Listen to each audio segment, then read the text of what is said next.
안녕하세요. 변호사는 선하다 박사나 변호사입니다. 오늘은 가정폭력에 대해서 한번 다뤄보려고 합니다. 많이들 알고 계시겠지만 이제 가정폭력은 이제 가정 내부에서 발생하는 폭력 사건이잖아요. 일반적인 폭력 사건들하고 대부분은 비슷하게 흘러가기는 하지만 일부 다른 절차들이 있기 때문에 이제 그런 부분에 대해서 오늘 소개해드리려고 합니다.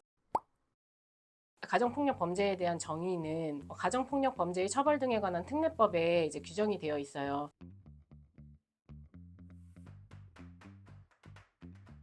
여러 가지 폭력 범죄들을 가정 구성원에 범했을 때 가정 폭력에 해당을 하게 되고, 배우자 또는 과거의 배우자였던 사람이 만약에 폭력 범죄를 저질러도 이것도 가정 폭력 범죄에 해당을 합니다. 나의 직계 좀비속 관계 그리고 배우자의 직계 좀비속 관계인 사람 또는 과거에 그랬던 사람도 다 해당이 되고요. 동거하는 친족이 들어있다는 게 생소하실 수 있는데, 예를 들어서 저의 형제가 저를 때렸어요. 저하고 같이 살고 있는 형제라고 한다면 가정폭력 범죄에 해당을 하는데, 만약에 다른 주소지에서 거주를 하고 있는데 우연히 오랜만에 이제 둘이 만났을 때 폭행을 당했다, 이런 경우에는 가정폭력 범죄에 해당하지 않는다는 점이 좀 특이합니다. 이제 본격적으로 내용에 들어가서 설명을 드려보도록 하겠습니다. 가정폭력 범죄도 일반적인 폭력 범죄랑 동일합니다. 그래서 적용되는 죄명은 다 동일을 해요. 다만 가정폭력 범죄의 처벌 등에 관한 특례법이라는 그 특별법에 따라서 일정 절차가 일반 수사 절차하고 조금 달라지는 부분들이 있는데요. 첫 번째로는 임시조치 신청이 있습니다.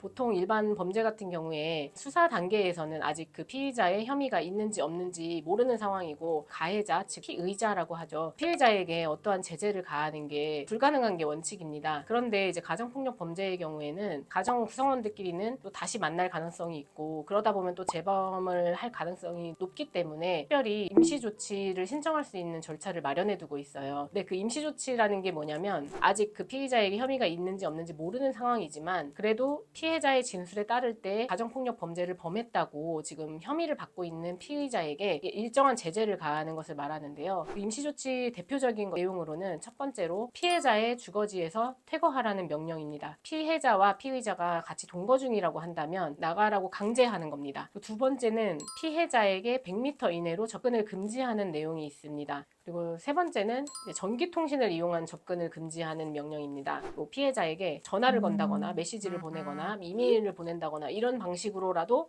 피해자에게 접근을 하지 못하도록 하는 명령을 말하는 거예요. 그래서 만약에 피해자 입장에서 수사를 의뢰하는 그 시점에 피의자로부터 또다시 폭력을 당할 것이 두렵다, 이런 부분들이 있으시다면 임시조치 신청하고 싶다 이렇게 말씀하시면 검사가 검토해서 임시조치 청구를 하면 법원에서 이제 명령을 내리는 그런 방식으로 이루어집니다. 만약에 법원에서 임시조치 명령을 했는데 피의자가 이를 어기고 또다시 피해자에게 접근하거나 퇴거를 하지 않았을 경우에는 임시조치 위반으로 별도로 처벌을 받게 됩니다. 두 번째로 이제 가정폭력 범죄에만 있는 특별한 절차로는 모든 사건이 검찰로 송치된다는 것입니다. 지난번에 제가 수사 절차에 대해서 설명을 드릴 때는 수사권 조정 이후에 수사 1차 종결권이 경찰에 있기 때문에 피의자에게 혐의가 인정되기 어렵다라고 판단되면 그냥 불송치 종결할 수 있다고 말씀을 드렸었잖아요. 그런데 가정폭력 범죄의 경우에는 모든 사건을 검사가 검토하도록 법에서 특별히 규정을 하고 있어요. 피해자가 처벌을 원하지 않는다고 말을 했어도 경찰은 무조건 가정폭력 범죄는 검찰에 송치를 할 수밖에 없습니다.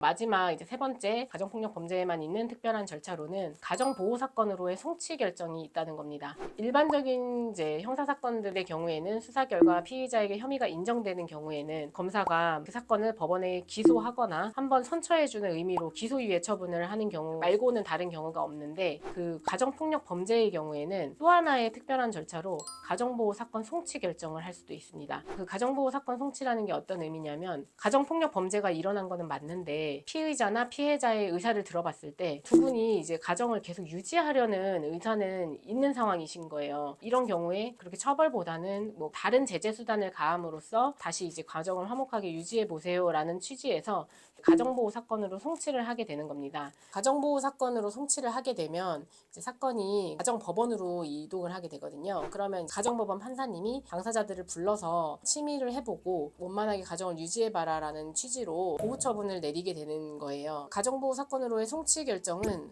범죄 전력에 해당하지가 않습니다. 그래서 전과에 남지 않는다는 점이 특이점이고요. 보통 검사가 이제 가정보호 사건 송치 결정을 하는 경우는 피해자가 피의자의 처벌을 원하지 않는다고 의사를 표시하고 피해자와 피의자 모두 이제 가정을 원만하게 유지하고 싶은 의사가 아직 있다 이렇게 의사를 표시하게 되면 그 사건을 가정보호 사건으로 송치를 하게 됩니다. 오늘 이렇게 가정폭력 범죄에만 있는 특별한 절차들 3가지 정도에 대해서 말씀을 드렸는데 오늘의 영상이 유익하셨을지 모르겠습니다. 만약에 도움이 되셨다면 구독과 좋아요 그리고 알림 설정까지 부탁드립니다. 감사합니다.